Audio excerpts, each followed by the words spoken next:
على آله وصحبه ومواله أشهد أن لا إله إلا الله وحده لا شريك له وأشهد أن محمدا عبده ورسوله وصفيه وخليله أدى الأمانة ونصح الأمة وجاهد في سبيله حق جهاده. Ikhwafillah rahimakumullah, rekan-rekan semuanya, bunda-bunda yang dirahmati Allah SWT, saya lupa namanya, Hijabermam atau apa tadi, yang dirahmati Allah Subhanahu wa Ta'ala. Topik yang diberikan kepada kami adalah tentang menjadi umat terbaik dengan mengimani sunnah Rasulullah Shallallahu Alaihi Wasallam. Topik ini menurut saya memang sangat penting kita mengurai bagaimana sih semestinya kita menjadi umat yang terbaik itu, apalagi berpanduan kepada Rasulullah Shallallahu Alaihi Wasallam. Ada banyak sebenarnya ayat yang bisa kita ambil untuk kita kaji, tapi untuk kesempatan kali ini saya ingin kita mengkaji akhir dari surah Al-Fatah, yaitu ayat yang ke-29. Jadi saya hanya mau memfokuskan ke surah Al-Fatah ayat 29 yang menggambarkan tentang Rasulullah dan para pengikutnya. Jadi ini gambaran yang menarik bagaimana Allah Subhanahu wa Ta'ala menggambarkan Rasulullah SAW dan orang-orang yang mengikuti Rasulullah SAW. Dan semestinya kita juga membaca dan merefleksikan diri kita kepada Al-Fatah 29 agar ciri-ciri orang yang mengikuti Rasulullah SAW, pada konteks ini adalah sahabat Nabi yang tentu saja kalau kita lebarkan adalah semua umat Nabi Muhammad SAW, itu benar-benar memiliki kemiripan atau paling tidak kita berusaha untuk mengikuti apa yang digambarkan surah Al-Fatah ayat 29 sebagai karakteristik umat Rasulullah SAW. Dan kalau kita memiliki karakter ini, tentu saja kita akan menjadi umat yang terbaik, menjadi insan yang terbaik. Oke, kita mulai saja karena agak panjang, semoga cukup waktunya. Muhammadur Rasulullah walladzina ma'ahu asyidda'u 'alal kuffari ruhama'u bainahum tarahum ruk'an sujjadan yabtaghuna fadlan minallahi wa ridwana simahum fi wujuhihim min atharis sujud dzalika mathaluhum fit Taurah wa mathaluhum fil Injil kazar'in akhraja syat'ahu fa'azarahu fastaghlada fastawa 'ala suqihi yu'jibu az-zurra liyaghidha bihimul kuffar wa'adallahu alladhina amanu wa 'amilus shalihat minhum maghfiratan wa ajran 'azima. Surah ini menggambarkan ciri dari orang yang mengikuti Rasulullah SAW, yang cirinya tersebut nanti juga direkam di dalam At-Taurah yang pertama. Yang kedua, cirinya juga direkam di dalam kitab Injil. Jadi menarik, ternyata ciri umat yang terbaik itu, yang mengikuti Rasulullah SAW, itu juga direkam di dalam kitab Taurat dan Injil. Nah, nanti kita akan lihat apakah memang ciri-ciri ini sampai detik hari ini masih bisa kita dapati dalam kitab Taurat dan dalam kitab Injil. Ya. Oke, surah Al-Fatah ini saya ingin jelasin dulu background-nya ya. Awal kalimatnya diawali dengan kalimat yang menarik, Muhammadur Rasulullah. Muhammad utusan Allah. Background ayat ini berkenaan dengan peristiwa yang dikenal dengan Suluh Hudaybiyah. Saya sebentar. Oke, background-nya adalah berkenaan dengan treaty atau perjanjian Hudaybiyah. Oke. Jadi disebut dengan Sulhul Hudaybiyah ya. Sulh Al-Hudaybiyah. Oke, atau nanti perjanjian ini melahirkan baiat ya. Baiat dikenal dengan Baiatur Ridwan yang pertama, juga dikenal dengan istilah Baiatul Utsman, Baiat Utsman. Baiat Utsman dikenal juga dengan istilah Baiatus Sajarah. Baiat Asy-Syajarah. Oke, Figurnya kita lihat ada perjanjiannya, wakil dari Islam adalah Nabi Muhammad SAW, wakil dari orang Quraisy, kafir Quraisy adalah Quraisy kufar, adalah Suhail bin Amr. Suhail bin Amr. Penulisnya adalah Ali bin Abi Thalib. Oke, kita lihat dulu ceritanya. Kejadiannya di tahun ke-6 Hijriah. Tahun 6 Hijriah. Oke. Jadi kisahnya kita tahu bersama bahwa ini terjadi kira-kira setelah 6 tahun Rasulullah SAW tinggal di Madinah setelah melakukan hijrah di Madinah. Ya.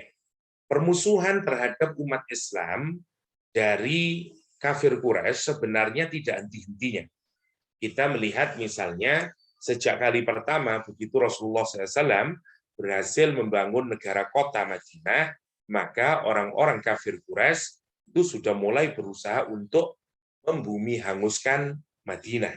Misalnya perang pertama, misalnya perang Badar, mereka mendatangi dan memerangi orang Islam dengan anggota 1.000 ya, melawan orang Muslim hanya sekitar 313. Orang Islam menang. Mereka makin bersemangat untuk membalas dendam atas kekalahan mereka. Perang yang kedua namanya perang Uhud. Mereka ngumpulin 3.000 sekarang melawan 700 sahabat Nabi Muhammad. Hasilnya memang yang banyak mengalami meninggal dunia adalah dari kalangan Islam, tapi sebenarnya tidak secara tegas peperangan tersebut dimenangkan oleh orang kafir Quraisy. Ya, akhirnya dia melakukan peperangan yang paling besar karena mereka melakukan perang aliansi. Ini bukan hanya orang Quraisy, tapi dia mengajak semua aliansi Mekah untuk ikut serta dalam peperangan tersebut. Perangnya disebut dengan perang koalisi atau Ahzab, atau dikenal juga dengan perang Khandaq. Jumlah orang kafir 10.000. Lawan kira-kira orang Muslim saat itu yang ada di Madinah, oke, katakanlah 1.500-an orang. Oke, dan apa yang terjadi karena sangat sedikit orang Islam lawan sangat besar, idenya adalah Nabi atas ide Salman Al-Farisi akhirnya membuat parit. Dan dalam keadaan yang amat sangat susah itu, singkatnya adalah Allah mengirimkan angin puting beliung sehingga kemudian memporak-porandakan pasukan Ahzab yang kemudian mereka lari terbirit-birit menuju Makkah, dan mereka dikalahkan oleh dan dipermalukan bahkan oleh angin puting beliung ya, atas doa Rasulullah SAW. Tentu mereka sangat kecewa, masih sangat mendendam. Nah, tidak lama setelah perang Khandaq ini, kira-kira 1-2 bulan, Rasulullah SAW bermimpi umroh. Nah, kisahnya dimulai dari sini. Rasulullah bermimpi umroh, sehingga mimpi bagi Nabi itu adalah wahyu. Dan Rasulullah SAW tidak umroh. Maka Rasulullah SAW umroh bersama 1.400. Ada yang menyatakan 1.500. 1.400 Muslim.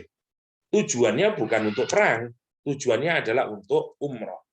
Oke? Sehingga mereka tidak bawa persenjataan, bawanya hanya kambing, bawa unta untuk nanti dikorbankan, yang pertama.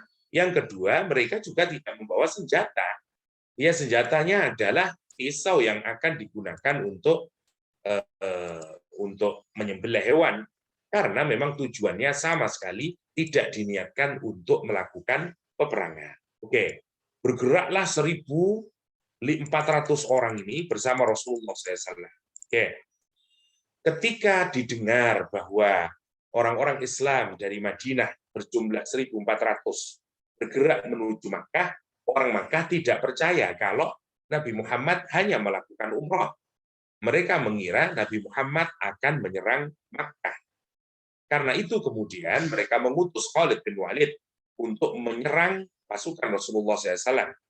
Dan Rasulullah mengerti, sehingga Rasul mengambil jalan yang lain yang tidak biasanya ditempuh menuju Mekah. Dan Rasulullah SAW memberikan tempatnya itu atas petunjuk Allah SWT, di mana unta Rasulullah Al-Qaswa, ya, di mana Al-Qaswa nanti berhenti, ya, maka disitulah nanti tempat berdiamnya Rasulullah SAW. Dan Al-Qaswa nanti kemudian berhenti di tempat yang disebut dengan Hudaybiyah. Oke. Setelah ada di Hudaybiyah, apa yang terjadi? Hudaybiyah sudah masuk daerah di mana kalau ada orang yang niat umroh atau haji, maka orang Quraisy sudah tidak boleh lagi menyakiti atau memerangi, karena memang sudah masuk teritori di mana orang yang sudah masuk di situ harus diizinkan secara hukum internasional untuk umroh atau untuk haji. Nah, akhirnya Rasulullah SAW tinggal di situ. Rasul memutuskan kita belum berani masuk ke Makkah karena kita belum tahu apakah orang Mekah akan menerima kita. Maka singkatnya kemudian Rasul mengutus Utsman bin Affan untuk mengecek keadaan apakah Nabi dan para sahabatnya diizinkan untuk berumrah. Utsman datang ke sana, tetapi kemudian Utsman tidak pulang-pulang. Kabar rumor bahwa Utsman dibunuh.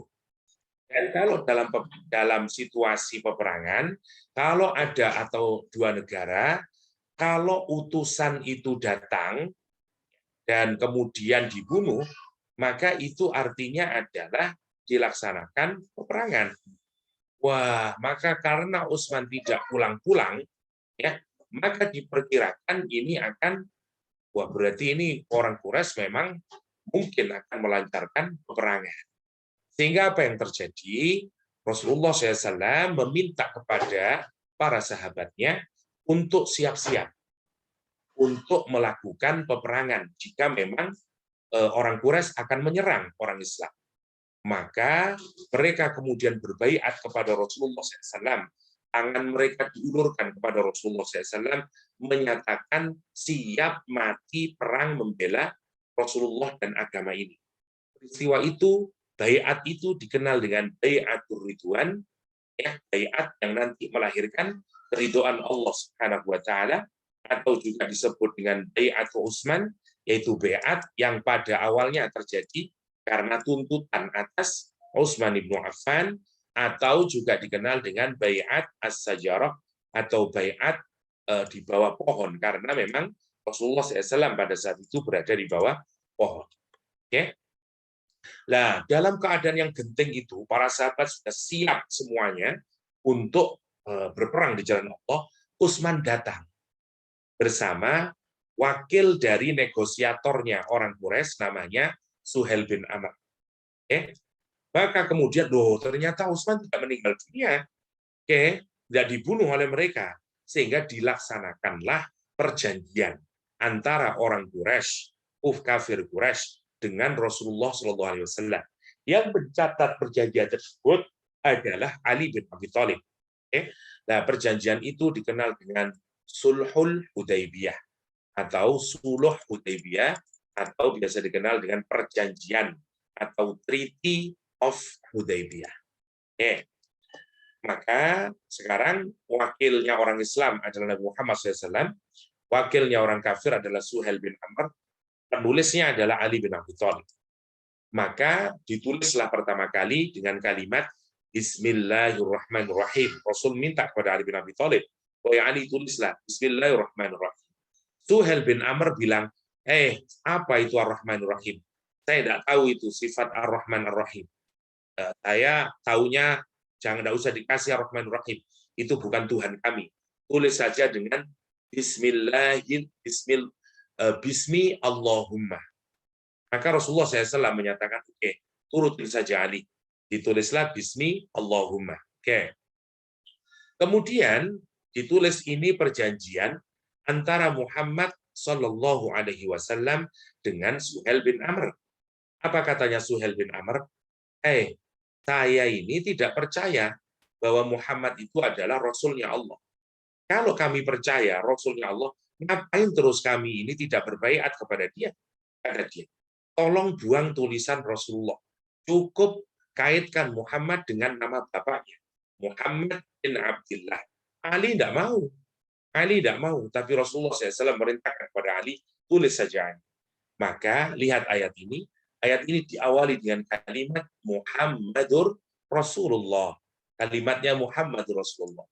Seakan-akan Allah Subhanahu wa taala menugaskan melalui ayat ini Muhammad, manusia bisa menulis yang membuang nama Rasulullah, tapi Allah Subhanahu wa taala mengabadikannya hingga yaumul kiamah.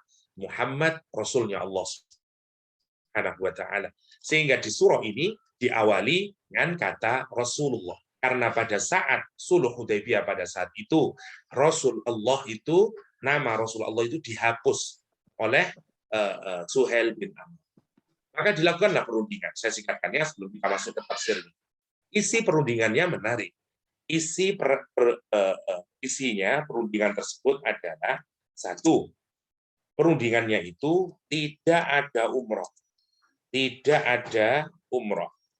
Ya. Umroh boleh dilakukan tahun depan. Oke, umroh boleh baru tahun depan. Saya singkatkan ini ya. Oke, yang pertama. Yang kedua, isi perjanjiannya adalah gencatan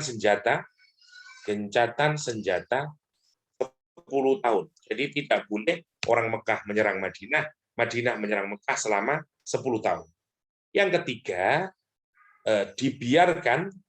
dibiarkan suku-suku Arab memilih koalisi. Misalnya kalau mereka mau bergabung dengan Madinah, silakan. Kalau mereka mau berganti ke Mekah, silakan. Dipersilakan sekarang dibebaskan. Orang suku-suku Arab itu untuk memilih. Mau pilih Mekah, silakan. Mau pilih Madinah, silakan.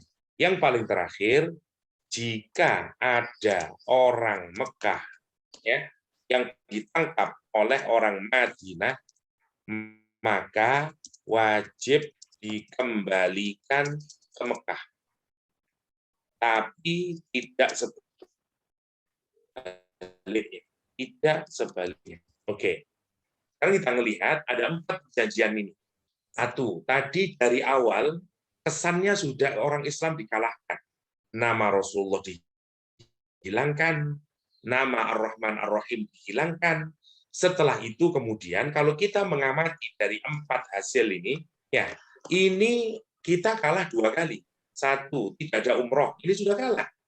Ya, karena bayangkan sudah jalan kaki 500 km Madinah Mekah, bayangkan, terus sudah bawa kambing, bawa unta, nyeret-nyeret, capeknya kayak apa itu? Terus tiba-tiba begitu sudah dekat dengan Ka'bah menyatakan tidak ada umroh. Tentu marah para sahabat. Sama dengan kita lah, sudah selamatan, sudah beli tiket, dari Juanda sudah pergi ke Jeddah. Masa sampai di Jeddah dinyatakan pulang, tidak ada umroh. Ya tentu marah kita. Nah, satu, perjanjian nomor 1 itu seakan-akan menunjukkan orang Islam kalah. Nomor 1. Nomor 2, oke lah. Gencatan senjata 10 tahun, tidak ada yang kalah, tidak ada yang menang. Nomor 3, dibiarkan suku Arab memilih koalisinya. Oke, ini sama-sama menang. Yang terakhir, jika orang Mekah ditangkap oleh orang Madinah, maka orang Madinah wajib mengembalikan ke Mekah. Nah, ini tentu saja juga kemenangan siapa? Kemenangan orang Quraisy. Maka begitu ini ditandatangani oleh Rasulullah SAW, orang para sahabat Nabi tidak bisa menerima.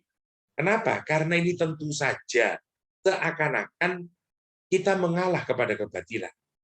Umar bin Khattab berkata kepada Rasulullah SAW, ya Rasulullah, bukankah kita ini berada di golongan yang benar? Sementara orang Quraisy itu berada dalam golongan yang sesat. Kenapa kita mengalah kepada kesesatan? Kita ini orang yang tidak takut mati, ya Rasulullah. Kita siap untuk mati. Rasulullah SAW menyatakan, aku ini bertindak menurut aturan Allah SWT. Ya, aku ini bukan menurut kemauanku sendiri, Umar. Tapi ini semuanya adalah karena wahyu. Karena Allah yang menyuruh.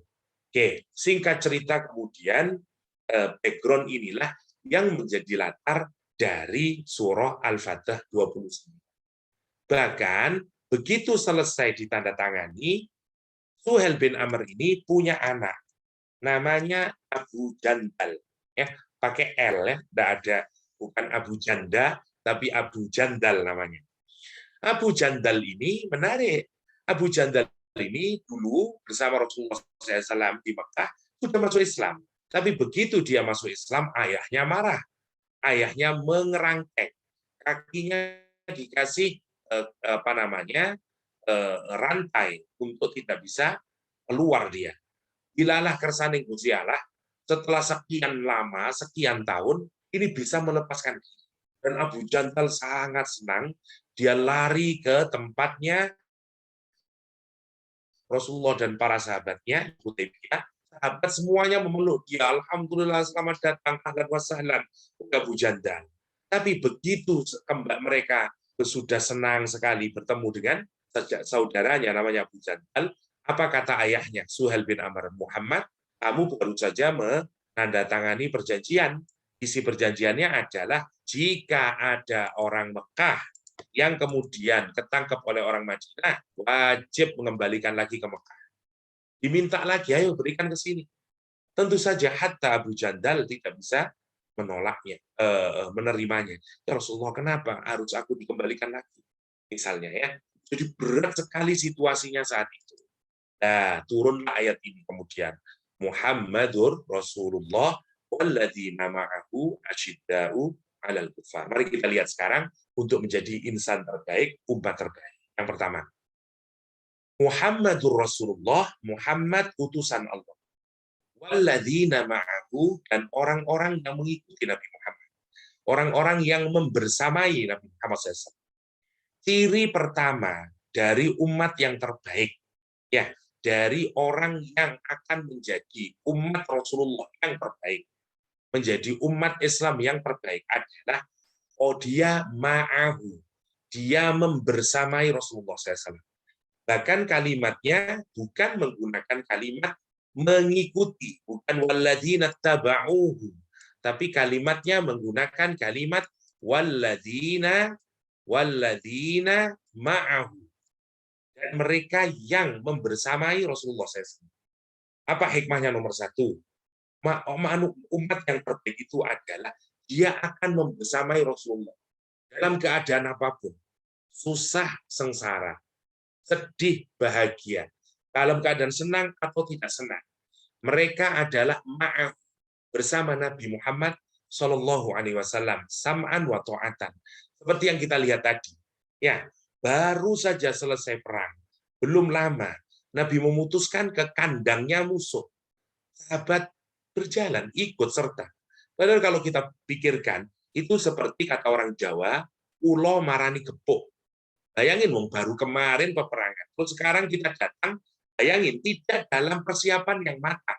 Satu, pakaiannya pakaian ikhram, ya, senjata perang tidak dibawa, itu kan blunder sebenarnya. Tapi lihat sikap sahabat, sama'an wa ta'atan, nomor satu. Ya, ketika diputuskan perjanjian, ya, yang sebenarnya nampaknya seperti mengumpulkan orang Quraisy, nggak terima sebenarnya para sahabat Nabi. Tapi coba lihat apa karakternya sahabat Nabi pada akhirnya, sam'an wa ta'atan. Ketika Rasulullah SAW meminta para sahabat untuk mencopot pakaian ikhramnya, awalnya mereka tidak taat. Tapi begitu Rasulullah keluar dari tendanya, sudah mengenakan pakaian biasa, dan pakaian ikhram, apa yang terjadi? Para sahabat pada akhirnya mencopot pakaian ikhramnya, sam'an wa ta'atan. Maka nomor satu, kalau kita ingin menjadi umat yang terbaik, pertanyaan nomor satu adalah bagaimana sikap kita kalau Allah berkata, bagaimana sikap kita kalau Rasulullah sudah berkata. Adakah kita memilah-milah, oh saya cocok dengan aturan ini, tapi tidak cocok dengan ini. Oh saya cocok dengan yang hadis yang ini, tapi saya tidak cocok dengan hadis yang ini. Ataukah kita seperti para sahabat Nabi yang menyatakan sam'an wa ta'atan. Nah, kalau kita ingin menjadi umat yang terbaik, caranya yang pertama adalah ma'ahu, bersamai Rasulullah SAW. Yang kedua, kalau kita ingin menjadi umat yang terbaik adalah asyidda 'alal kuffar. Ya, keras kepada orang kafir yang memusuhi dan memang menyatakan peperangan kepada orang Islam. Harus hati-hati menjelaskan asyidda'u 'alal kuffar. Oke, saya ingin mulai dari penjelasan tentang level orang kafir. Orang kafir sebenarnya di dalam Islam itu tidak boleh digeneralisasi. Ada level kekufuran di dalam agama ini.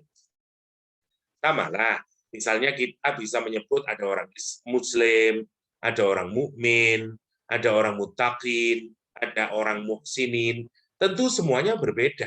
Muslim dengan mukmin tentu lebih hebat mukmin. Ya, muttaqin dengan mukmin tentu lebih hebat muttaqin misalnya. Jadi ada level-levelnya, hatta orang yang beriman. Nah, orang kafir itu juga ada. Orang kafir itu dibedakan menjadi 3 levelnya. Oke? Level yang pertama adalah kalau Al-Quran menggunakan kalimat alladzina kafaru. Ya. Yang kedua, kalau Al-Quran menggunakan kalimat kafirun. Yang terakhir, kalau Al-Quran menggunakan kata kuffar. Apa bedanya? Alladzina kafaru ini adalah kata kerja. Kata kerja itu sifatnya tidak permanen. Ya, karena itu alladzina kafaru, orang-orang yang kufur itu adalah kekufuran yang paling rendah. Ya, dan bahkan tidak hanya orang kufur, orang orang kafir, tapi orang Islam juga bisa masuk dalam kategori ini. Kalau dia mengkufuri Allah Subhanahu wa taala, misalnya dapat rezeki tidak menampakkan syukurnya atau apalah ya, memaksiati Allah Subhanahu wa taala, sebenarnya itu juga melakukan kekufuran. Nah, alladzina kafaru itu lebih besar. Ya, mau yang jelas ini kekufuran, ya. Tapi belum tentu menyatakan permusuhan. Misalnya di surat Al-Mulk, walilladzina kafaru bi rabbihim adzabu jahannam wa bisal masir, misalnya surah Al-Mulk. Jadi yang pertama yang paling rendah sendiri dari orang kafir namanya alladzina kafaru dalam Al-Qur'an.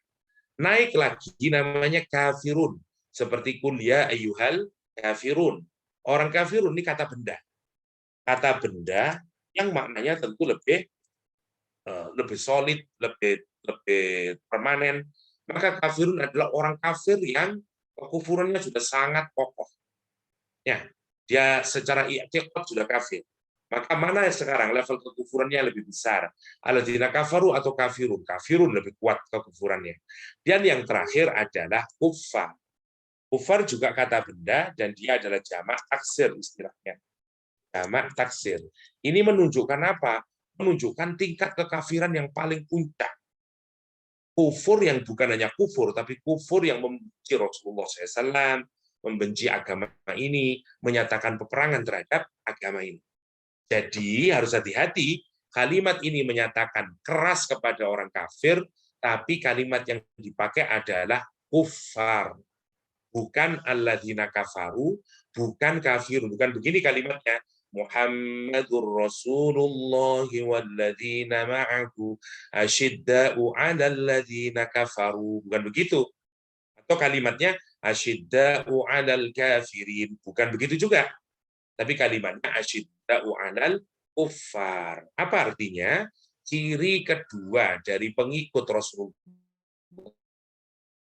dari umat yang terbaik adalah dia keras, dia tegas terhadap orang kafir yang memusuhi umat Islam dan mendeklar peperangan. Case-nya diingat seperti tadi. Ya, dia melihat bagaimana orang kafir Quraisy saat itu sebagai musuh yang memang mendeklar peperangan kepada orang Islam di Madinah. Ya, maka lihat apa sifatnya para sahabat Nabi saat itu, asyidda'u 'alal kuffar. Mereka meletakkan tangannya di tangan Nabi Muhammad SAW. Bahkan Al-Quran memuji mereka.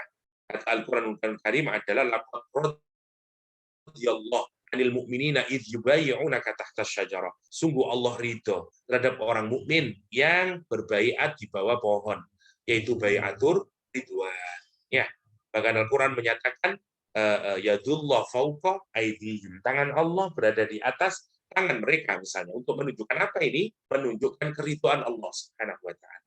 Namanya asyidda'u 'alal kuffar. Bukan berarti begini nanti kita punya tetangga muslim, punya tetangga non muslim, punya tetangga Kristen, Yahudi atau apalah Hindu Buddha. Kita saya keras Ustaz sama tetangga saya. Kenapa? Karena Quran Quran bilang asyiddau 'alal kufar. Ya, ini harus kita pahami orang kafir yang memang peperangan. Kita lihat beberapa ayat misalnya. Kalau kafirnya itu dhimmi, kafir yang mau hidup bareng-bareng dengan kita, bahkan Al-Quran menyuruh kita untuk melakukan perbuatan baik dan berbuat adil, kata Allah SWT. Perhatikan ayatnya, Allah menggambarkan, layan haku. Ya, kalian semuanya tidak dicegah oleh Allah SWT, dilarang oleh Allah. Kepada siapa? Anil ladzina lam yuqatilu, dari orang yang tidak memerangimu dalam agama, tidak mengeluarkanmu dari rumahmu. Untuk apa? Orang Islam ngapain? Untuk berbuat baik kepada mereka, untuk berbuat adil kepada mereka. Innallaha yuhibbul muqsitin. Sesungguhnya Allah mencintai orang-orang yang berbuat baik, berbuat adil. Karena itu untuk orang non-muslim yang hidup bersama dengan orang Islam, tidak menyatakan peperangan, maka kita diharuskan berbuat baik, kata Al-Quranul Karim. Bukan tegas. Kepada orang yang kafir, perhatikan, kalimatnya juga bukan menggunakan asyiddah, tapi kalimatnya menggunakan a'izzah. Lihat, karena Quran memang tidak melakukan generalisasi. Untuk orang mukmin sifatnya azillah, ya, tetapi kepada orang kafir sifatnya adalah a'izzatin. Nah, kalau kepada orang kufar, baru kalimat yang dipakai oleh Al-Quran adalah asyiddah, asyidda'u 'alal kufar. Jadi orang Islam itu bukan orang yang kalau menghadapi musuh yang memang menyerang Islam, nyakitin Islam, kita harus bersikap tegas. Nah, yang menarik dari kisah ini, meskipun para sahabat Nabi ya digambarkan dengan orang-orang yang asyidda wal kufar, pertanyaannya, apakah mereka memerangi orang Quraisy saat itu? Tidak. Bahkan yang dipilih optionnya oleh Rasulullah SAW adalah negosiasi oleh Rasulullah SAW. Jadi kalau kita tuliskan di sini, apa yang mereka lakukan adalah cirinya ya. Saya tulis di sini saja lah untuk memudahkan. Kata-kata kufar dalam Al-Quranul Karim. Oke, kalau misalnya kita lihat ya. Jadi yang pertama sifatnya adalah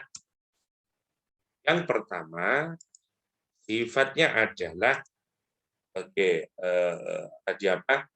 Sifat umat terbaik yang mengikuti Nabi. Ya, nomor satu adalah ma'iyatun Nabi. Ma'iyatun Nabi. Selalu membersamai Rasulullah SAW. Bersama-sama Rasulullah SAW. Sam'an wa ta'atan kepada Rasulullah Sallallahu Alaihi Wasallam. Oke, yang pertama. Ya, saya sebut sebagai ma'iyatun Nabi. Bersama Rasulullah SAW. Yang kedua, tadi adalah keras. Ya, atau tegas kepada kaum kufar ya yang memerangi agama ini, memerangi Islam. Nah, jadi kalau ada orang kufar seperti tadi ya, levelnya nomor 3 ini bukan alladzina kafaru, bukan kafirun, tapi kufar. Levelnya adalah kita harus tegas kepada orang Islam, kepada orang kufar ya. Jadi orang kufar tegas kepada kufar yang memerangi Islam. Itu ciri yang kedua. Ciri yang ketiga digambarkan oleh Al-Quranul Karim adalah saling mengasihi sesama Muslim. Penting untuk kita pikirkan kalau kita ingin menjadi umat yang terbaik. Yang pertama, mutaba'ah ma'iyatun Nabi. Yang kedua, keras dan tegas kepada orang kafir yang memang memerangi Islam.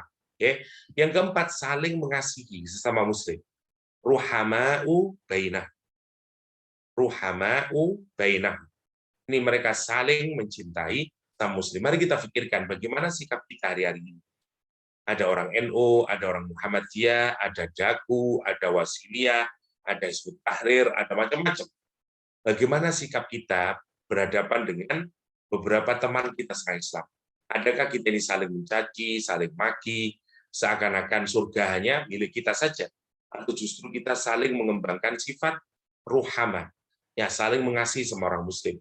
Kalaupun ada perbedaan-perbedaan, kita menyurutkan kita untuk berbuat baik, ya untuk menunjukkan kecintaan kita kepada sesama muslim, pada semua muslim. Kalau kita bisa melakukan itu, maka berarti kita mampu meneladani manusia yang terbaik atau menjadi hamba Allah yang paling terbaik, ya, karena kita mengikuti Rasulullah Shallallahu Alaihi Wasallam. Ini nomor 3, saling mengasihi sama muslim.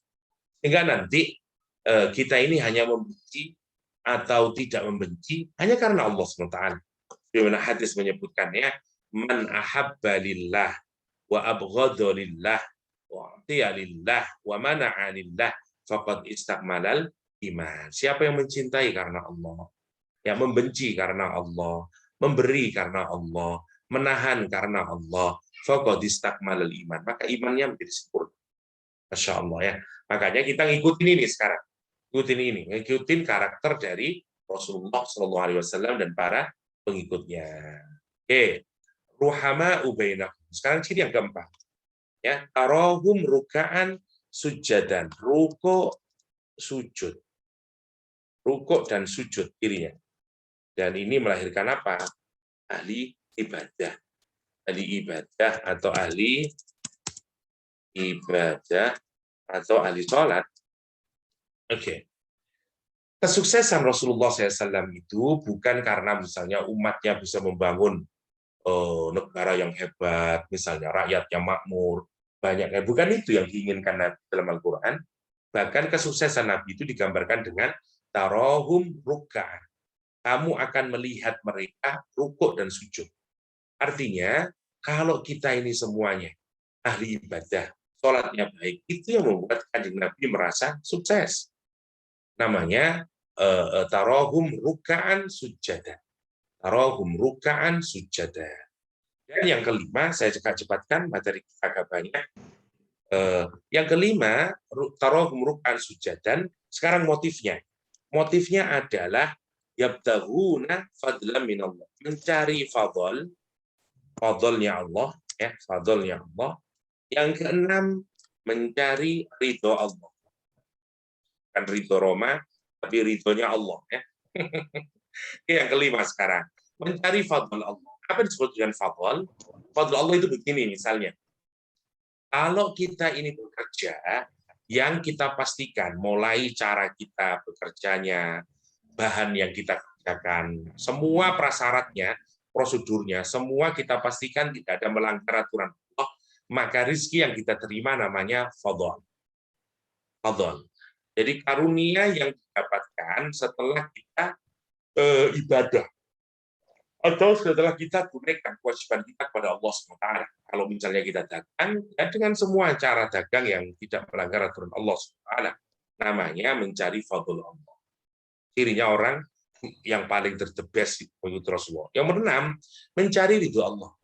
Mencari ridho Allah itu begini, dia ini hanya mikirnya kalau melakukan apapun, kira-kira Allah ridho enggak? Kira-kira Allah sayang enggak sama saya dengan melakukan ini? Kira-kira sekali lagi, apakah Allah ridho atau tidak? Itu menjadi sekarang tagline dia kemana-mana. Kalau saya menikah, apakah Allah ridho enggak? Kalau saya punya anak, Allah ridho enggak? Kalau saya menjadi apalah di kantor saya, apakah Allah ridho atau enggak? Kalau dan seterusnya dan seterusnya. Jadi hidupnya itu sekarang jelas fokusnya untuk mencari ridhonya Allah Subhanahu wa Ta'ala. Yang terakhir, yang ketujuh, ciri yang ketujuh adalah simahum fi wujuhihim min athari sujud. Kamu juga melihat ada tanda di muka-muka mereka, tanda dari atharis sujud. Tanda dari atharis sujud. Nah, sekarang apa maksudnya? Tanda bekas sujud itu. Bukan yang di jidatnya ada hitam-hitam, bukan itu ya. Jadi yang dimaksud dengan min asari sujud adalah gini. Ada dua maknanya. Satu, maknanya di akhirat kelak, ya, atau apa namanya, nanti kalau orang sudah bangun dari kuburan, Allah akan nampakkan bekas sujudnya. Yas'anuruhum baina aidihim wa bi aimanihim. Menyala nanti dari arah depan dan arah kanannya. Bekas sujudnya, ya, wudhunya, sujudnya, rukuknya, itu semuanya akan menghadirkan cahaya kelak di yaumul kiamat. Sementara di dunia Yang dimaksud dengan asari sujud para ulama terbelah menjadi dua. Yang pertama, asari sujud itu adalah ya wajahnya glowing. Kenapa? Karena malam harinya banyak melakukan sholat tahajud, sehingga seperti orang yang agak kuning-kuningan. Itu sebagian tafsir menyatakan demikian. Ada yang menyatakan asari sujud itu adalah ya bekasnya sujud, karena dulu pernah ada cerita Nabi Muhammad SAW waktu sujud agak lama, terus turun hujan. Dan bekas pasirnya, karena Masjid Nabawi dulu tidak ada karpet, nggak ada. Jadi ada yang membekas di dahinya. Itu juga ditujukan ke sana. Tapi tafsir yang paling banyak diterima oleh para ahli mufassirin adalah maknanya dua, al-khusyu' wa tawaddu'. Ya. Kenapa dimaknai dua ini, khusyuk dan at-tawaddu'? Ya, karena begini. Oke. Kepala kita ini kalau kita sujud itu kan sebenarnya kita meletakkan egoisme, meletakkan kepongahan, meletakkan apa yang kita sangka sebagai kehormatan diri kita, hebatnya diri kita, itu diletakkan serendah-rendahnya saat kita sujud. Kita letakkan di tanah di hadapan Allah Subhanahu wa taala. Maka orang yang banyak sujud dan rukuk, ya, dia akan seperti meletakkan kesombongan lagi, meletakkan kesombongan lagi.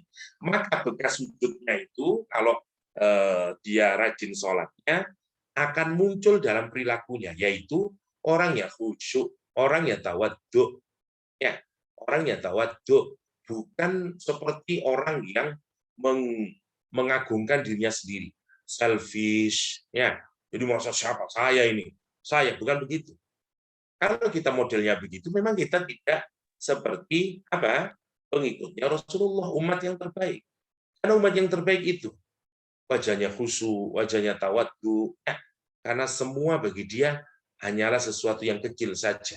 Yang besar adalah tadi mencari ridhonya Allah Subhanahu wa taala. Jadi belahan yang pertama dari ayat ini, ya, jadi ayat yang kita baca di atas, ya, jadi sampai dzalika matsaluhum fit Taurat. Dzalika matsaluhum fit Taurat. Jadi ada 7 ciri umat Islam yang terbaik atau menjadi insan yang terbaik, ya, menjadi umat yang terbaik. Ada 7 caranya, ya, yang harus kita pahami terus kita amalkan. Karena mencari ilmu itu tujuannya itu bukan hanya sekedar tahu, tapi untuk kita amalkan. Yang pertama, iyatun Nabi, membersamai Rasulullah SAW. Sam'an wa ta'atan. Kalau Nabi menyuruh A, menyuruh B, nomor 1. Ya, sama dengan kita. Implikasinya buat kita, bagaimana sikap saya dengan ajaran agama? Apakah saya memilah-milah atau memilih-milih berdasarkan kesenangan saya? Atau justru saya menjadi seorang banker yang misalnya, atau apalah. Ya, itu yang pertama, ya. Satu, ma'iyatun Nabi. Selalu menyatakan samaan wa ta'atan dengan sunnah Rasulullah SAW. Nomor 1. Nomor 2, keras tegas kepada orang kafir yang memerangi Islam. Yang ketiga, saling mengasihi sama Islam. Ya, akrablah dengan beberapa aliran dalam agama. Jadi kita bisa tahu dalam agama Islam maksud saya. Terus apa yang nomor 3? Saling mengasihi sama Muslim. Saling mengasihi sama Muslim. Yang keempat, rukuk dan sujud, ahli sholat. Bahkan ada hadis yang menyatakan mangkatsura sholatuhu bil-lail. Siapa yang banyak sholat malamnya, maka Allah akan ngasih cahaya di siang, di pagi harinya, di siang harinya. Itu menariknya dari rukuk dan sujud. Terus orang ini visi hidupnya sekarang mencari fadlnya Allah, mencari ridhonya Allah. Dan ada bekas nampak dari raut mukanya. Nah, 7 ciri ini yang ada di awal tadi juga terdapat di dalam kitab Taurat. Sayangnya karena sekarang kita sudah tidak punya kitab Taurat lagi. Yang ada hanyalah perjanjian lama. Dan yang menarik kalau kita perhatikan perjanjian lama, ternyata juga seperti masih ada clue-cluenya itu. Ya, ini yang menarik untuk kita lakukan. Misalnya kalau kita perhatikan surat Ulangan, ya, saya tunjukin misalnya kita cari ya, misalnya Ulangan 3 kayaknya. Dulu Ulangan, oke, 3 ayat 2 misalnya ya. Kalau kita perhatikan di sini,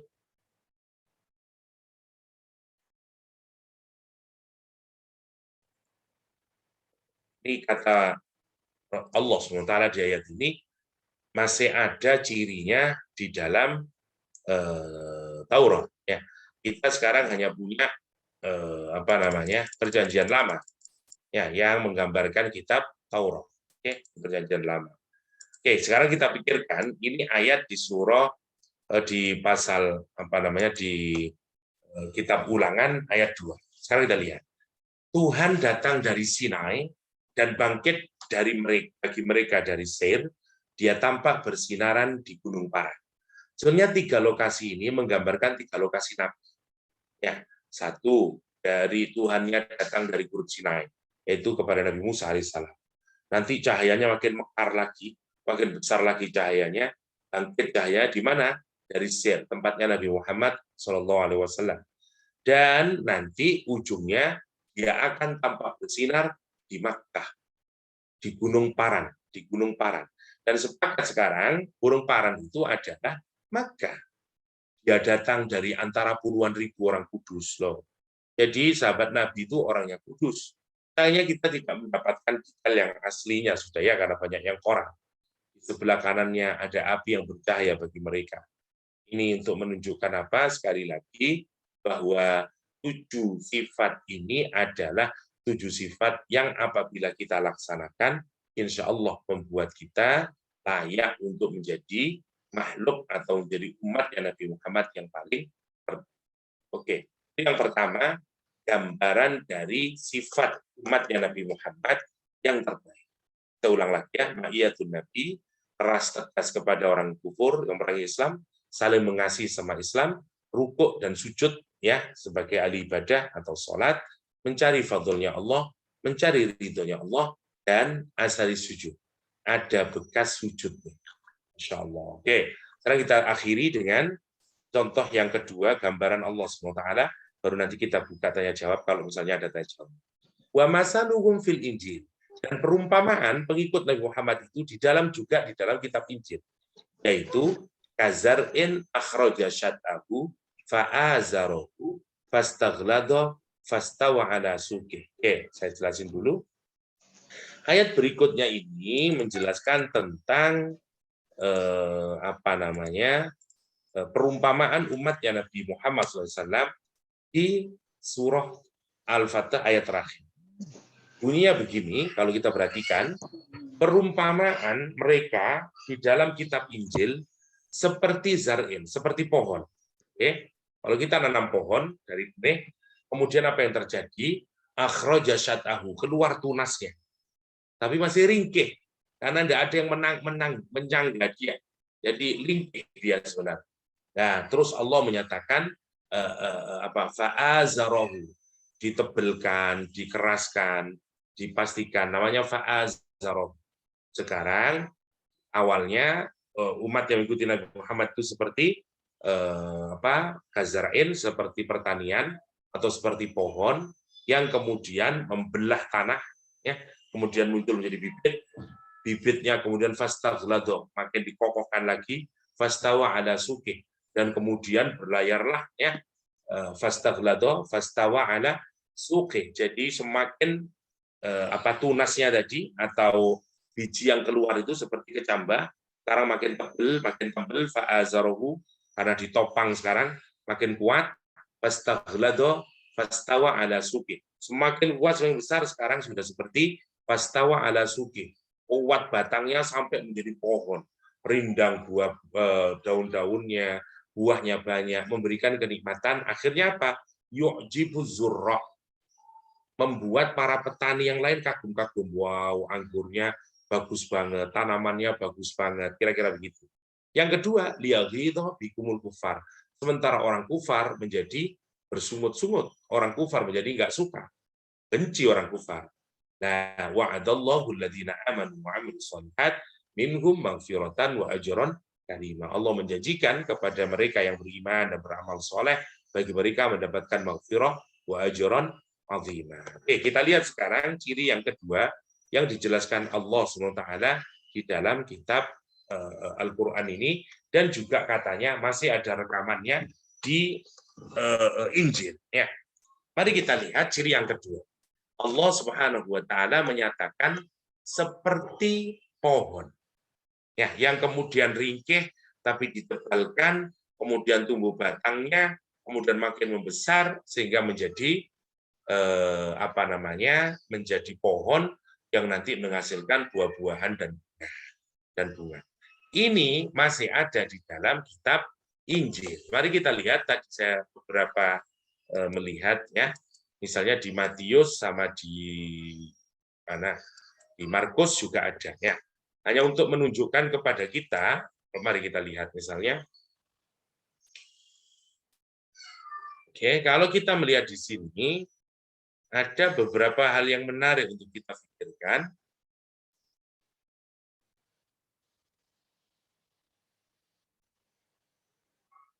Semoga ada. Kemarin kayaknya sudah saya cari. Misalnya ini di Matius ya, ini di Matius sama di Markus. Ternyata meskipun ada berbeda, masih ada, dan itu menunjukkan kebenaran Al-Qur'an. Misalnya di Matius, Yesus membentangkan satu perumpamaan Latin bagi kepada mereka bahwa kerajaan surga itu seumpama biji sawi yang diambil ditaburkan orang di ladang. Nanti biji yang paling kecil dari segala jenis biji itu, ya, tapi dia kemudian akhirnya tumbuh. Ya, sawi itu lebih besar daripada sayuran yang lain, bahkan menjadi pohon sehingga burung-burung di udara datang bersarang pada cabang-cabangnya. Loh, mirip, ya. Jadi ada meskipun mereka sudah berusaha melakukan penghilangan tahrif, Allah masih menjaganya dengan petunjuk Al-Quran Nurgali. Atau kalau di Markus, lalu kata Yesus beginilah, hal kerajaan Allah itu seumpama orang yang menaburkan benih di tanah, malam harinya tidur, dan pada siang hari ia bangun, dan kontak ia mengeluarkan tunas, dan tunas itu makin tinggi, ya terus bagaimana terjadinya tidak bagi orang, bumi dan seterusnya. Ini gambaran dari kitab Injil di dalam menggambarkan umatnya Rasulullah Sallallahu Alaihi Wasallam. Jadi kalau kita lihat di sini ciri dari, sekarang kita balik lagi ke ayatnya, Muhammadur Rasulullah walladzina ma'ahu asyidda 'alal kufar. Jadi Muhammad utusan Allah dan orang-orang yang membersamai Rasulullah SAW, ini pertama membersamai asyidda 'alal kufar, ruhama bainahum, sujadan ruka'an, terus fadlan sama ridwana, yang terakhir adalah asaris sujud. Itu yang gambar di Taurat. Ya, yang seperti juga ada di dalam kitab Taurat. Yang juga ada, yang kedua adalah di Injil, yang gambarannya seperti zar'in tadi itu, seperti pohon dari benih kecil membesar dan seterusnya. Apa hikmahnya? Kalau yang di Taurat, ya, kita sudah daftarkan tadi, ada beberapa yang harus kita pikirkan, 7 ini untuk koreksi diri kita. Adakah 7 ini sudah ada pada diri kita? Ya, sehingga kita layak disebut sebagai umat yang terpilih. Nah, yang terakhir, ya, perumpamaannya itu yang juga ada di Injil, kabarnya menarik menurut Al-Quran. Seperti pohon, ya, yang dimulai dari apa? Dimulai dari kecil sampai pada akhirnya lumayan. Sekarang ibaratnya sudah pohonnya sudah menjadi pohon yang besar, yang rindang, banyak buah-buahannya. Jadi di Injil gambarannya atau sebagaimana yang di dalam Injil dijelaskan seperti pohon yang kecil makin tumbuh berkembang sampai menjadi tanaman yang kokoh, dan berbuah. Nah, itu gambarannya dalam Al-Quran. Kazar'in akhraja syatahu fa'azarahu fastawa ala suqih yu'jibu zurra'a yaghidha bihimul kuffar. Dari kecil sampai ke ke pohon yang kokoh dan berbuah, atau ke tanaman yang kokoh dan yang berbuah. Apa hikmahnya buat kita? Hikmahnya adalah kalau kita ingin menjadi umat yang terbaik, kita ini harus mulai berpikir kira-kira apa sumbangsih saya terhadap kemanusiaan ini. Karena orang Islam yang terbaik itu adalah orang yang memberikan kontribusi. Sama seperti pohon ini, awalnya mungkin dianggap tidak punya perhatian, ya, tapi lihat Dari yang kecil itu terus tumbuh, membesar, sampai melahirkan kebermanfaatan. Kita sekarang mari kita renungkan sendiri-sendiri. Apakah kita termasuk umat yang terbaik atau tidak? Kalau umat yang terbaik, maka pertanyaannya apa manfaat yang telah kita berikan untuk kemanusiaan? Jadi kalau mau disingkatkan, kalau yang di Taurat tadi ada 7 yang di-list sebagai ciri-ciri manusia yang terbaik atau insan yang terbaik. Yang kedua adalah kalau yang dari paragraf selanjutnya atau yang di Al-Quran disebut juga terdapat dalam kitab Injil, itu menegaskan tentang asas kebermanfaatan.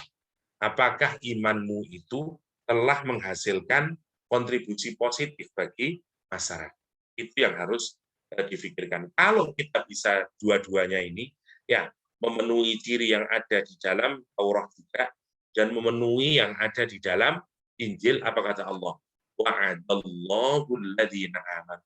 Allah menjanjikan kepada orang yang beriman wa amilus sholihat, dan yang beramal saleh, minhum maghfiratan wa ajran azima. Dapat maghfirah, dapat pahala yang sangat besar. Apa pahala yang sangat besar itu? Adalah surganya Allah Subhanahu wa ta'ala. Jadi sisi kalau kita disingkatkan, apa intinya, resepnya, bagaimana kita menjadi umat yang terbaik? Jadilah umatnya Rasulullah SAW yang digambarkan di dalam surah Al-Fatih. Bahkan para ulama yang lain itu menghubungkan sifat 7 ini dengan sifat para sahabat Nabi yang 10, yang semuanya adalah mubasyar bil jannah. Misalnya Muhammadur Rasulullah walladzina ma'ahu. Walladzi ma'ahu itu representannya siapa? Abu Bakar As-Siddiq. Asyidda'u 'alal kuffar. Representannya siapa? Umar bin Khattab. Ruhama'u bainahum. Siapa tokohnya? Utsman bin Affan. Tarahum ruk'an sujadan. Itu siapa? Ali bin Abi Thalib. Yabtaghuna fadlan minallahi wa ridwana, sama simahum fi wujuhihim. Ini adalah sisa dari 10 sahabat Nabi asra mubasysyara bil jannah. Abdurrahman bin Auf, ya, Abu Ubaidah al-Jarrah, Sa'ad bin Abi Waqqas, Sa'ad bin Abi Yazid. Jadi semuanya ini adalah gambaran dari keluarga atau para sahabat Rasulullah SAW. Yang kita tinggal melebarkan untuk konteks sekarang, apakah saya bisa melakukan para sahabat Nabi yang bahkan direkam oleh Al-Quran Karim ini? Alladzina ma'ahu asyidda'u 'alal kufar ruhama'u bainahum, atau yang di belakang kazar'in akhraja syatahu fa'azarahu fastaghlata fastawa 'ala. Demikian untuk sementara yang bisa saya sharingkan untuk menggambarkan bagaimana menjadi insan yang terbaik, yang saya hanya ambil dari surah Al-Fatih ayat ke-29. Masih banyak sebenarnya ayat-ayat Al-Quran yang berkenaan dengan bagaimana kita menjadi umat atau murid Rasulullah yang paling terbaik. Saya kembalikan lagi kepada moderatornya. Baik, terima kasih Ustadz. Baik, kita lanjut saja Ustadz, karena sudah menunjukkan waktu pukul 2:17, sebentar lagi mungkin azan nih. Baik, di sini sudah ada satu pertanyaan di kolom chat. Kita masuk ke sesi tanya jawab saja ya. Baik, Assalamualaikum Ustadz. Yang dimaksud Baiat Aqobah di Bukit Aqobah, maksudnya mungkin peristiwa mungkin ya Ustadz ya, peristiwa Baiat Aqobah mungkin Ustadz, silakan ya. Ustadz. Oke.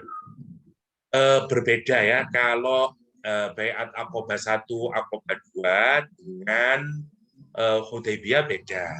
Kalau Aqobah itu adalah peristiwa yang terjadi sebelum Nabi hijrah ke Madinah. Ini beda banget. Kalau Sulh Hudaybiyah itu terjadi tahun ke-6 setelah Rasulullah sudah ada di Madinah. Jadi dulu setelah Nabi Abu Thalib meninggal dunia, Khadijah meninggal dunia, Rasulullah SAW itu berusaha mencari lahan dakwah yang baru. Ke Taif, orang Taif tidak menerima. Akhirnya pilihan Nabi tinggal satu, yaitu mendatangi orang-orang yang umroh atau haji dengan cara jahiliyah dulu. Nah, kenapa? Karena kalau musim umroh atau haji suku-suku Arab dari yang lain selain Quraisy itu akan datang ke Mekah. Kata Nabi, inilah posisi di mana yang mungkin saya bisa mengajarkan Islam. Nah, pada saat itu orang Quraisy, orang Madinah itu sumpah karena mereka ini perang terus selama 125 tahun. Nah, perang terakhir itu menghabiskan banyak sekali orang-orang yang sepuh di kalangan mereka. Jadi pemimpin-pemimpin orang Quraisy, orang Madinah saat itu banyak yang mati. Sehingga mereka berpikir bagaimana ya caranya kita bisa menyelesaikan urusan perkelahian antar saudara ini, yaitu suku Aus sama Khazraj. Mereka kemudian mendengar ada seorang nabi di Makkah. Mereka datangi ke Mekah, minta saran dan mencoba penjajakan apakah Nabi Muhammad ini memang orang yang paling tepat untuk memimpin kami. Mereka datang ke Mekah, ya sembunyi-sembunyi, malam hari Nabi memenuhi, dan Nabi mendakwai mereka tentang Islam. Mereka tertarik, mereka masuk Islam. Terus berbaiat, mereka menyatakan siap membela Nabi Muhammad SAW. Kalau Nabi nanti pergi ke Mekah, pergi ke Madinah, mereka yang akan menyelamatkan, memproteksi semuanya orang Ansor, orang Madinah yang akan proteksi Rasulullah dan orang-orang Islam dari kota Makkah. Dan mereka berjanji tahun depan akan datang lagi dengan jumlah yang lebih banyak untuk menunjukkan kesetiaan kepada Nabi. Maka peristiwa yang pertama disebut dengan Bai'ah Aqabah, yang kedua nanti ketika mereka datang lagi dengan jumlah yang agak banyak, mereka juga Bai'ah lagi. Jadi ini dua hal peristiwa yang berbeda ya. Yang satu tidak ada kaitannya dengan hijrah ya, tetapi berkaitan dengan awal yang memicu hijrah. Sementara Sulh Hudaybiyah ini berkenaan dengan awal-awal yang akan menjadi jalan bagi Fathu Makkah, yang di dalamnya dijelaskan tentang karakter umat Rasulullah yang paling. Demikian mungkin. Baik, semoga bisa menjawab ya, mempipit ya ini ya. Baik, next pertanyaan kedua dari Astrid. Assalamualaikum Ustadz, bagaimana peran konkret perempuan dalam hal kebermanfaatan untuk masyarakat jika waktu tersita untuk anak-anak yang masih kecil di rumah? Jazakallah. Oke, bismillahirrahmanirrahim. Pertanyaan yang sangat bagus ya. Madrasatul ula. Ya, ada istilah yang menyatakan ibu adalah sekolah pertama dan utama. Kontribusinya sebenarnya sangat besar. Kalau yang pertama ya bagi peran ibu di rumah dulu. Yang pertama, kalau seorang perempuan itu atau seorang istri mampu memberikan kenyamanan kepada suami atau kepada anggota keluarga yang lain, maka kalau rumah itu menjadi tempat yang membuat dia merasa nyaman, insya Allah dia akan menjadi benteng bagi suaminya, anak-anaknya di luar rumah. Gambaran ini yang digambarkan oleh Rasulullah SAW. Setiap selesai di luar urusan segala macam yang memusingkan kepala dan segala macamnya, apa yang membuat Nabi senang? Karena begitu pulang ke rumah, dia seperti mendapatkan surga di rumah. Ya, karena itu ada istilah baiti jannati itu. Dan bayangkan kalau orang start dari rumah itu sudah baik, insya Allah nanti urusan yang lain di luar rumah akan jadi baik. Tapi kalau dari rumah itu sudah tidak karu-karuan, ya nanti urusan di luar rumah makin tidak karu-karuan. Itu yang pertama. Apalagi dalam hal pendidikan, ya, sebagaimana dijelaskan, ibu adalah madrasah pertama bagi seorang anak. Karena itu peran seorang ibu sangat banyak sekali yang bisa dilakukan untuk kebermanfaatan bagi masyarakat. Ya, satu, saya masih menunjukkan hubungan tidak langsung ya, kemanfaatan seorang ibu dengan masyarakat karena nanti kait mengkait satu sama lain. Karena begini ya, kita ini sebagai masyarakat itu saling kait mengkait. Misalnya baiknya masyarakat tergantung kan begini ya, dari individu jadi keluarga jadi grup, kelompok-kelompok dalam masyarakat, kemudian menjadi masyarakat, kemudian menjadi negara lagi. Dan masing-masing saling kait-mengkait.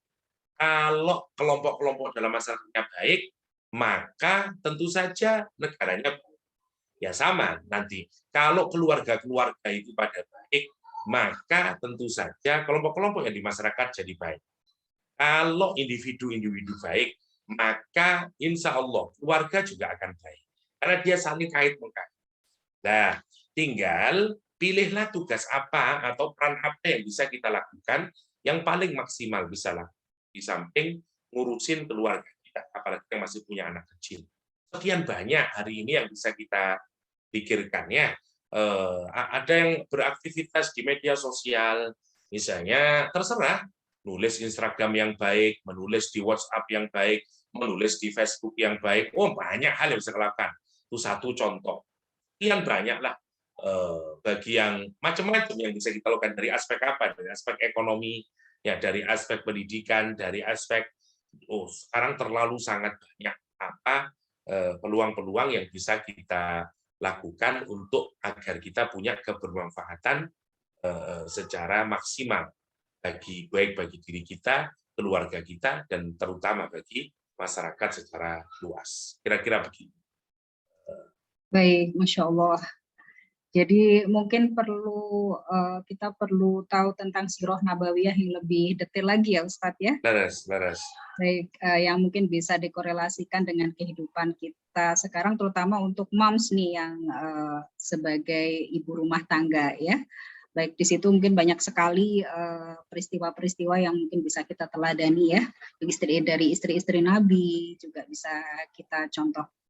Ya. Baik, untuk pertanyaan selanjutnya dari Mam Eti ini. Mam Eti, siapakah pemimpin Madinah waktu Nabi hijrah ke sana? Saya jawab semuanya saja ya, karena di sini saya harus ke kampus, jadi baik ya, Ustadz. Baik. Dua pertanyaan berikutnya. Dua pertanyaan kita close ya. Satu saya bacakan, satu lagi ya Ustadz. Mohon izin bertanya Ustadz, bagaimana jika seorang ibu mempercayakan pendidikan anak ke pondok pesantren atau sekolah tertentu karena ibu tersebut memiliki karir atau tanggung jawab dalam berbagi manfaat di bidang lain? Apakah masih tergolong ibu yang lalai terhadap tugasnya? Oke. Yang pertama, siapa pemimpin Madinah? Nah, sebenarnya ini agak luar dari topik karena topik kita bagaimana menjadi umat yang terbaik. Akan sangat baik kalau kita mendalami 7 karakter tadi. Siapa yang menjadi pemimpin Madinah? Madinah belum punya pemimpin tunggal pada saat itu karena pemimpin Madinah terkotak-kotak dalam kesukuan. Jadi masing-masing suku punya pemimpin sendiri. Yahudi punya pemimpin sendiri, Nazir, Quraidah, Aus punya pemimpin sendiri, Khazraj punya pemimpin sendiri. Jadi tidak ada pemimpin secara tunggal. Ya. Memang akan ada pemilihan yang diperkirakan yang menjadi pemimpin adalah Abdullah bin Ubay bin Salul, tapi tidak jadi karena begitu Rasulullah pindah ke Madinah, semua orang jatuh hati kepada Nabi Muhammad dan mengangkat Nabi Muhammad sebagai pemimpin mereka, mengalahkan kesukuan mereka, sehingga Aus memilih Nabi Muhammad, Khazraj memilih Nabi Muhammad, dan seterusnya, sehingga Nabi yang menjadi pemimpin. Oke, itu agak keluar dari tema. Yang terakhir, bagaimana ibu mempercayakan pendidikan? Oke, masih oke. Kepada orang lain. Ya, ini ya. Tentu pendidikan itu adalah sarana yang paling terbaik buat mendidik anak kita. Kalau kita punya waktu yang banyak dan kita punya kemampuan untuk mendidik anak dalam pengertian ilmu, bukan dalam pengertian mendidik, menyayangi, dan seterusnya, semua bisa saya kira.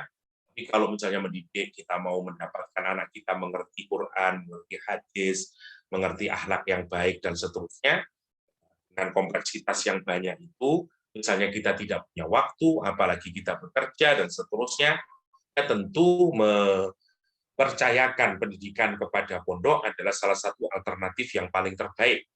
Saya misalnya, semua anak saya taruh di pesantren. Apa? Karena memang saya tidak punya cukup waktu untuk mendidik mereka. Karena saya separuh hari sudah di pesantren, istri juga tidak sanggup. Misalnya kalau 5 anak harus ditangani sendiri. Sehingga kita memilih pendidikan pesantren yang kita anggap paling masih bisa kita percayakan. Nah, tentu pilihan-pilihan itu menjadi pilihan-pilihan subjektif kita. Misalnya saya tidak ke pesantren Ustadz, tapi ke sekolah saya menghadirkan guru. Silakan, jadi masing-masing silakan dipilih positif negatifnya dengan kondisi masing-masing keluarga yang mungkin berbeda-beda. Ya, ada yang memilih pesantren sebagai yang paling terbaik. Ada yang memilih misalnya enggak, saya mendatangkan guru agama ke rumah. Ada yang menyatakan mungkin sekolah sore, misalnya, karena ada beberapa pesantren, misalnya kayak di Malang, yang boleh santri kalong, tidak perlu tinggal di pesantren, tapi sore diantarkan untuk mengaji. Berbagai macam alternatif kita lakukan. Tentu caranya bagaimana? Ya lihat kondisi kita, apa yang kira-kira paling terbaik. Nomor satu itu, dan juga anak kita, apa yang paling dia merasa lebih tepat dan seterusnya. Nah, jadi tentu pondok pesantren menurut saya salah satu hal yang terbaik, dan itu tidak termasuk kategori yang lalai. Justru itu yang bagus sebenarnya. Semua orang-orang besar itu kan begitu. Aminah misalnya kalau kita anggap sebagai pesantren ya, meletakkan Nabi Muhammad di kampung bersama Halimah Sa'diyah. Imam Asy-Syafi'i misalnya, ibunya menyuruh Imam Syafi'i pertama belajar di Mekah, habis itu dia kirim ke Madinah, habis itu dia kirim ke Yaman oleh ibunya Imam Syafi'i. Ya, dan seterusnya. Apa mereka lalai? Enggak, itu yang terbaik. Bahkan ibunya Imam Syafi'i sendiri yang mencari uang dan seterusnya untuk pendidikan anaknya dan seterusnya. Tentu ini bukan tergolong ibu yang lalai. Tapi kalau kita tidak mikirin pendidikan anak, cuman kita mikir kerja, uang banyak, terus kita cekokin anak kita dengan duit, main PlayStation dan seterusnya, udahlah enjoy semuanya. Tapi kita tidak pernah mikirin ruhaninya anak, yang memastikan anak kita tumbuh dalam pendidikan agama yang baik, itu yang dimaksud lalai. Ya, tapi kalau kita misalnya mengirim ke pesantren, ke tempat yang dia bagus sekali, itu justru yang dan kita masuk kategori orang tua yang bertanggung jawab. Demikian mungkin Ibu, ngapunten, itu yang saya bisa sharingkan. Saya harus bertemu dengan mahasiswa yang mau konsultasi tesis, saya tidak bisa berpanjang lagi. Demikian yang bisa saya sharingkan. Hadanallahu iyyakum ajma'in wa sallallahu ala nabiyyina Muhammadin wa alihi wasallam wa akhiru da'wana alhamdulillahi rabbil alamin. Assalamualaikum warahmatullahi wabarakatuh. Waalaikumsalam warahmatullahi wabarakatuh. Baik, mohon maaf kepada Mam Dian ya di sini yang sudah bertanya, mungkin bisa di-keep dulu, next lain waktu kita ada kajian mungkin bisa disampaikan lagi pertanyaannya. Baik, Mam, sebelum kita masuk ke sesi lelang sedekah, sebelumnya saya sampaikan terlebih dahulu bahwa acara ini terselenggara berkat kerjasama HMC Malang dengan PPPA Darul Quran Malang dan juga Wardah Beauty Malang. Silakan buat moms dan peserta yang sudah bergabung bisa follow IG kami di @hijabesmam.hmc-malang, kemudian @daku-malang, @jejak_daku, project daku, kemudian @wadahbeauty.malang. Kemudian untuk kuis nanti silakan cek di post feed Instagramnya Daku Malang. Kemudian di situ mungkin bisa dijawab, karena siapa yang bisa menjawab kuis tersebut akan ada merchandise dari Wardah Beauty Malang untuk 2 orang yang bisa menjawab kuis tersebut. Baik, sebelum masuk ke lelang sedekah, saya simpulkan dulu ya, Mam, tadi untuk kajian kita kali ini, bahwa tema menjadi umat yang terbaik, bahwa sifat agar menjadi umat yang terbaik seperti yang sudah disampaikan oleh Ustadz Muhammad Yahya. Satu yaitu ma'iyatun Nabi, yaitu selalu membersamai Rasulullah Shallallahu Alaihi Wasallam. Kemudian yang kedua adalah keras atau tegas kepada orang kafir, kufar ya, yang memusuhi umat Islam. Kemudian yang ketiga, saling mengasihi sesama muslim, ruhama ubainah, kemudian ruku dan sujud atau ahli ibadah atau ahli sholat ya. Kemudian mencari fadl Allah, karunia yang didapat setelah ibadah. Kemudian mencari ridho Allah. Kemudian yang ketujuh, asari sujud atau ahli sujud. Orang yang tanda sujud, wajah yang selalu berseri ya. Wajahnya glowing ya Mom ya. Jadi yang selalu beribadah khususnya di malam hari mungkin ya. Kemudian khusyuk dan tawadu. Baik, itu tadi kajian spesial kita memperingati Maulid Nabi Shallallahu Alaihi Wasallam. Kita masuk saja ke sesi lelang sedekah yang akan disampaikan oleh Mbak Kimil. Silakan Mbak Kimil. Ya, terima kasih Moms. Ya, Assalamualaikum warahmatullahi wabarakatuh. Ya, kali ini kami PPPA akan melakukan lelang sedekah untuk paket bingkisan untuk adik-adik yatim. Kebetulan kami kemarin sudah melakukan kegiatan beberapa tempat, yaitu yang pertama penyaluran bingkisan untuk adik-adik yatim santri di Miftahul Ulum bersama keluarga. Nah, ya.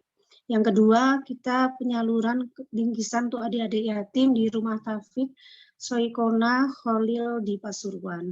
Kebetulan kami kemarin sudah melakukan kegiatan untuk penyaluran 10 paket bingkisan untuk adik-adik yatim, dan insya Allah minggu ini kami akan melakukan penyaluran kembali di Pasuruan untuk 120 paket bingkisan untuk adik-adik yatim.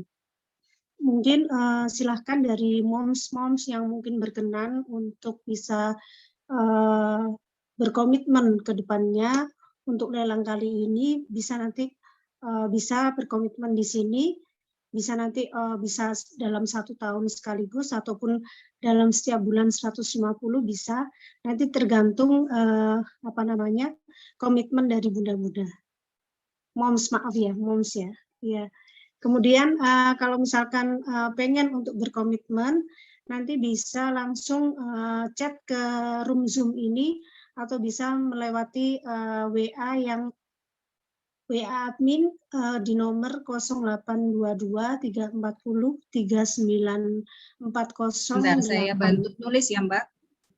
Oh ya, monggo silahkan. Sebentar. Ya. Nomornya berapa Kak? 0822 22 340 940 082 2340 Oh, 082 2340 2340 39408. 39408. Kok banyak Ya. sekali, Mbak? Duanya mungkin satu ini ya. 082 0823. Saya ulang ya. Jadi begini, mungkin saya perjelas lagi untuk partisipan atau moms, baik komite maupun member. Jika ada yang bersedia berkomitmen untuk bersedekah, bisa melakukan lelang sedekah. Di sini sudah ada share screen ya. Halo, Mom. Ya. Bisa langsung ketik di kolom chat, ya. Bisa langsung ketik di kolom chat, atau jika tidak, bisa langsung menghubungi nomor yang sudah kami ketikkan di kolom chat. 0823 03 403 Betul ya, Mbak? Iya. Baik. Nanti bisa langsung menghubungi admin. Iya, betul. Baik, untuk per paketnya 150.000 Bunda. 150 lelang sedekah. Per paket. Nah, itu untuk per paketnya berisikan sembako. Iya, 150 ya. Iya, 150.000 per paketnya. Iya. Baik. Ya, ada lagi, Mbak? Ya. Untuk per paketnya kita isinya sembako, kemudian alat-alat tulis, plus nanti uang saku. Sembako, alat-alat tulis, dan uang saku. Ya. Baik. Atau nanti kalau misalkan moms mau langsung komitmen, bisa transfer langsung ke rekening kami di BCA dan Mandiri. Baik. Ya. Ya. Semoga sedekah yang moms berikan dapat menjadikan keberkahan di dunia dan kemuliaan di akhirat. Amin. Baik. Demikian Amin. sekilas informasi penyaluran dan mungkin lelang untuk program anak yatim. Baik, Terima kasih, Moms. sama-sama Mbak Gimil. Ya, baik itu tadi lelang sedekah ya, Moms yang dirahmati Allah. Silakan buat Moms yang bersedia untuk bersedekah. Di sini ada per paketnya 150.000 dan isi paket tersebut adalah sembako, alat-alat tulis dan uang saku. 150.000 saja ya.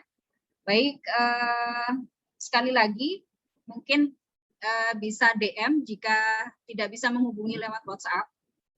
Bisa melalui DM akun Instagram @dakumalang. Baik. Baik, Moms, kita tutup saja untuk kajian hari ini dengan membaca istighfar 3 kali. Astagfirullahaladzim, astagfirullahaladzim, astagfirullahaladzim. Baik, Moms, saya Memizam dari HMC Malang, pamit undur diri. Jazakumullahu ahsanal jaza sudah membersamai kami dari awal hingga akhir acara. Baik, Hijabers Mom Community, Smart, Creative, and Caring, PPPA Daku Malang, Dream Daku, 5 benua, bisa, Allahu Akbar. Wardah Inspiring Beauty dan berbagi inspirasi. Jangan lupa buat Moms cek Instagramnya Daku Malang, silakan di situ cek post feed-nya, ya, post feed IG.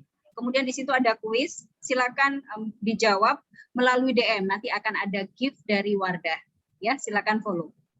Baik, segala hal yang kami siapkan mungkin ada kurangnya. Untuk itu kami selaku penyelenggara acara memohon maaf apabila mulai dari penyambutan tadi kurang berkenan di hati Moms. Sekian dari kami, usikum wa nafsi bitaqwallah, wabillahi taufiq wal hidayah, wassalamualaikum warahmatullahi wabarakatuh. Jangan beranjak dulu, Mam, kita foto dulu. Maaf, belum doa kafaratul majelis ya. Subhanakallahumma wa bihamdika asyhadu an la ilaha illa anta astaghfiruka wa atubu ilaik.